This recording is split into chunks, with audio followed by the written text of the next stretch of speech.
যে হচ্ছে স্টোনহেঞ্জ ৫,০০০ বছর পুরনো। আসলে ২৬০০ খ্রিস্টপূর্ব ২৬০০ সালে এটা আলটিমেটলি বানানো হয়েছে, বানানো শেষ হয়েছিল। তারা কার্বন ডেটিং করে জানতে পারছে। কিন্তু এটি আশ্চর্যের বিষয় যে এখানকার এক একটার পাথরের ওজন এগুলো হচ্ছে স্যান্ডস্টোন, আর ওই পাশে মাঝখানে একটা আছে সেটা হচ্ছে ব্লু স্টোন। এগুলো ৫,০০০ বছর আগে যখন মানুষের লিভিংটাই হচ্ছে যে খুব চ্যালেঞ্জিং ছিল, সেই সময় তারা কেন এটা বানাইছে। এবং এক একটা পাথরের ওজন হচ্ছে ২৫ টনের মতন। এবং এগুলো পাথরগুলো এখানকার হলেও হতো, এই পাথরগুলো হচ্ছে নিয়ে আসছে ওয়েস্ট ওয়েলস থেকে, যেটা এখান থেকে ১৫০ মাইল দূরে। এবং পুরাটা যে পানিতে ভাসায় নিয়ে আসতে পারছে নৌকায় করে সেটাও না, অনেক দূর জায়গা ল্যান্ডের উপর দিয়ে আনা লাগছে। কেন আনছে? এটা একটা সূর্য ঘড়ি টাইপের একটা জিনিস, ক্যালেন্ডার।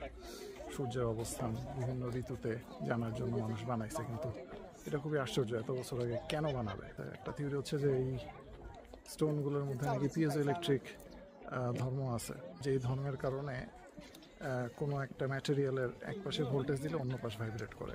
তো এই ভাইব্রেশন কাজে লাগে হয়তো ট্রান্সপোর্ট করছে, কিন্তু it doesn't make any sense, কারণ এত বছর আগে ভোল্টেজ কই পাইবে? ইলেকট্রিক্যাল ভোল্টেজ এগুলোকে মুভ করানোর জন্য বা ভাইব্রেট করানোর জন্য। সো আমার কাছে মনে হয় এটা ফালতু একটা থিওরি।